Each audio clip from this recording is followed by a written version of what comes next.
Glyn dwi, a fi sydd yn berchen ar yr Instagram account @CaraGlyn a'r tudalen Facebook Make Up by Cara.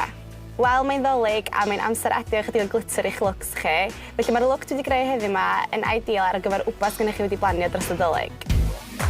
I'r look yma, dwi'n iwsio'r Morphe Extra Clean Hair Palette. Dwi'n dechrau efo'r lliw'r goleuau ac yn rhoi am bob man yn y cris. Dwi wedyn yn mynd mewn efo'r ail liw gan iwsio brwsh llai i gadw'r lliw yn is yn y cris.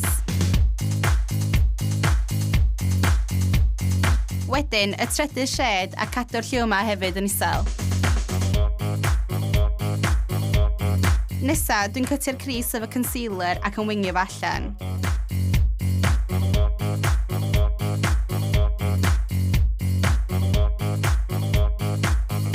Dwi'n setio'r concealer efo powdr. Wan, dwi'n mynd dros y concealer efo'r Touch and Soul Metalist Liquid Foil yn y shade Eldora. Mae'r product yma yn 2 mewn 1 a wan dwi'n symud ymlaen i'r ochr glitter.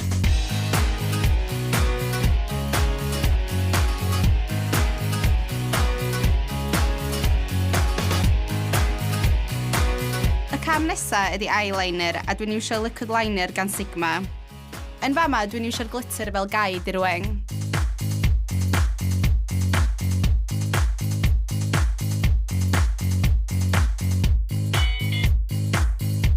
Dwi'n mynd nôl mewn i'r palette ac yn iwsio'r 4th shade i highlightio y brawbon.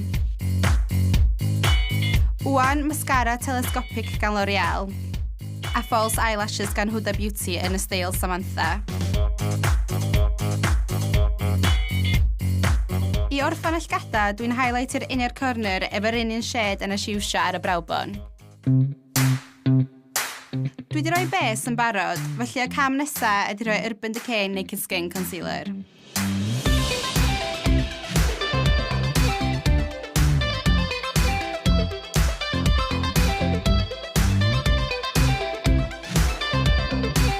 Dwi wedyn yn setio bob dim efo'r Laura Mercier Translucent Setting Powder. Wan, dwi'n contorio'r cheekbones efo bronzer. I neu hyn, dwi'n iwsio brwsh lletach a mwy cadarn mwyn gwneud i'r contour sefyll allan. Nesa, dwi'n defnyddio blusher gan Wet n Wild yn y shade Apricot in the Middle. Fyddai'n licio dod ar blusher reit i fyny'r cheekbones, fel bod o'n blendio i'r bronzer. I highlightio, dwi'n iwsio Ufra Cosmetics Glazed Donuts.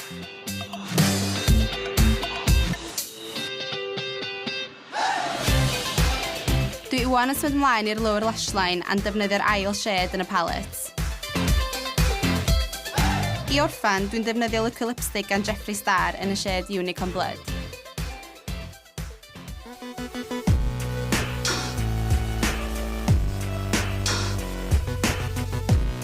A dyma ni wedi gorffen. Os ydych chi'n ail greu look yma, please postio'ch llun yn y comments o dan, so ni wrth y modd yn gweld o, a mwynhewch eich Nadolig.